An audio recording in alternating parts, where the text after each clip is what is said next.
There is a reduced risk of reoffending where people have maintained those family ties, where they maintain family contact. The reduction in reoffending is up to 6 times greater than for prisoners who don't maintain those ties. The percentages vary. The most recent, or the lowest proportion I've seen was Ministry of Justice 2008, which was 38% reduction, which is still pretty good. It's not 6 times, but 38% is a decent impact, to say the least.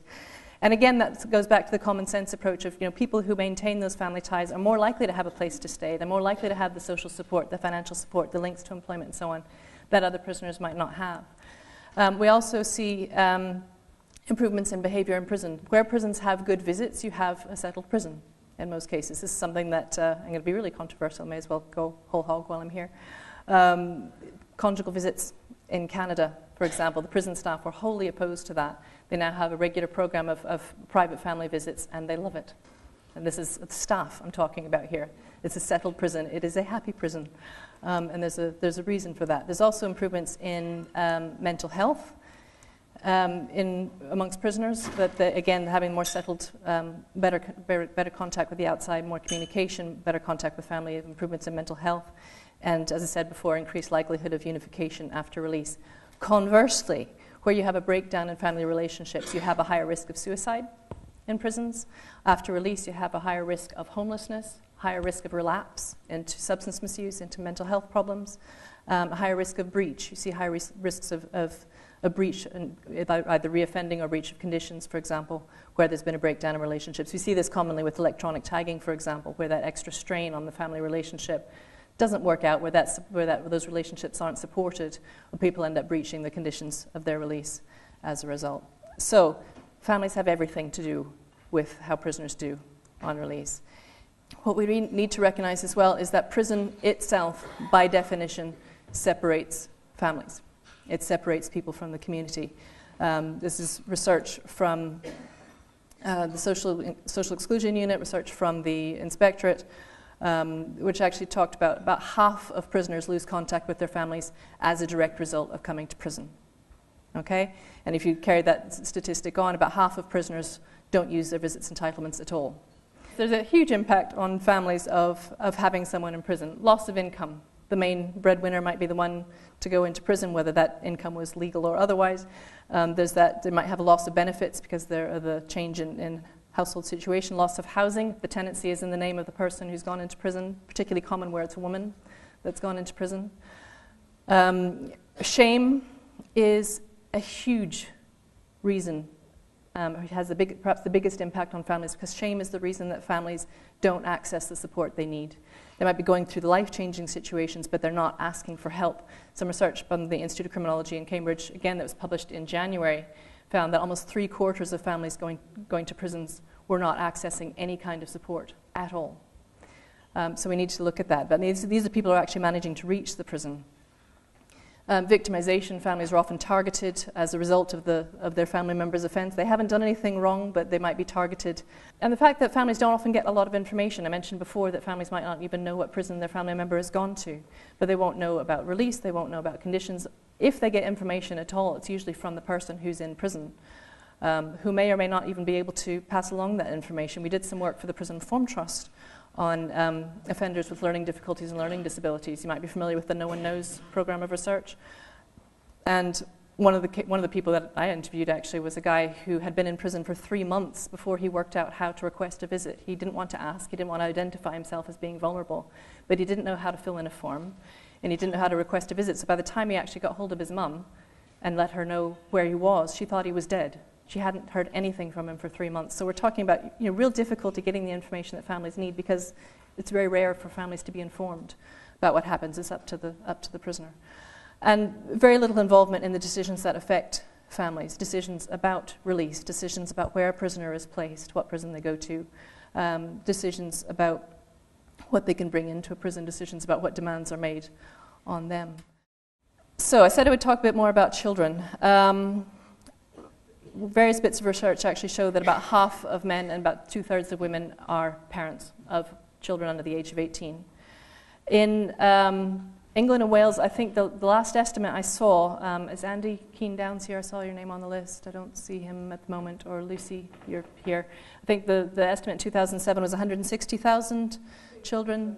is it 200,000 now? Yeah, because I think it was going to go up. That was, the first estimate was 5 years ago. In Scotland, we're roughly 10% of what you experience down here, so we see about, or the estimate was certainly about 16,500 children experiencing imprisonment of a family member every year. Now, what that means is that more children experience a family member's imprisonment than experience a parent's imprisonment than a parent's divorce every year. Okay? So this is a big group, a big proportion of what we're talking about, but a very hidden group. We all know someone who's gone through a divorce. We don't all recognize that we might know people who had a family member in prison. So this is a big group, and it is definitely a hidden population that we need to take more account of. Why do we need to take account of them? Well, we know there's a higher risk of future imprisonment. The Equal Opportunities Committee in Scotland looked at this in terms of women's imprisonment and stated that about half of children with a mum in prison are likely to end up in prison themselves. Higher risk of physical and mental health issues. Children of prisoners suffer from mental health issues about 3 times the rate of other kids their age. Regressive behavior, a grief response, basically they experience that loss, that separation from a parent in a very similar way as kids react to bereavement in terms of the acting out or the withdrawal or increased substance misuse or deterioration in performance at school, regressive behavior like bedwetting. You get a lot of these types of things, very similar to what you'd see in children who've had a bereavement in the family. The difference is that people who have a parent in prison don't get the social support, they don't get the sympathy that you see when there's been a death in the family. It's also a question of what do you tell the children. When you speak to prisoners, they'll often say, yes, you should definitely tell the children the truth, but they often don't, because it's very difficult to know what to say. So you get stories of mummy's in hospital, daddy's working away, daddy's gone into the army. So you get those sorts of stories, but often children will actually find out from other people, or they'll find out from the press, or they'll begin to be able to read the signs around prison visits, what's going on, and they might realize what's going on, but not feel they can talk to their parent about it because they're not supposed to know. So you do get very, very complicated set of circumstances here that make the experience for children particularly difficult.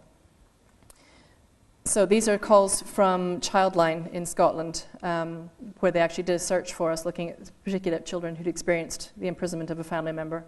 We get, again, a very clear picture about the fact that no one actually explained to them what was going on, the fact that they might be blamed for the offence that their family member committed, and that a feeling that that someone should be helping them but not knowing who that should be and not being willing to say themselves that they need this help, thinking that someone should have noticed, someone should have done something.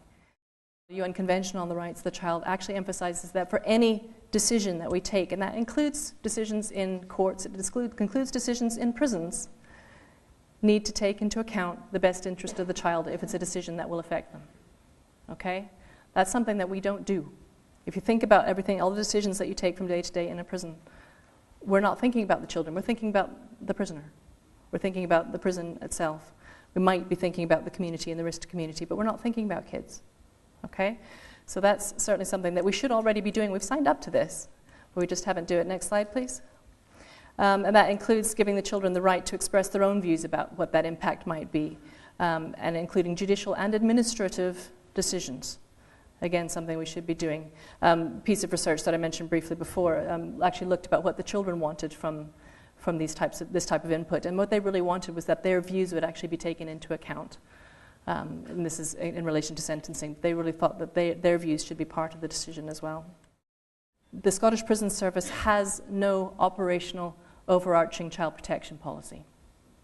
Okay? Individual prisons have created their own. They might have their own procedures, but what this means is that prison staff who've recognized there might be a child protection issue don't always know where to go with that. They don't know how to handle it. Perhaps more frighteningly is the number of staff that we come across, because we're involved in training of this. We've taken on the kids VIP role in Scotland. The number of prison staff who say, that's child protection, I work with prisoners, it has nothing to do with me. Okay? What I'm emphasizing here is it has everything to do with you.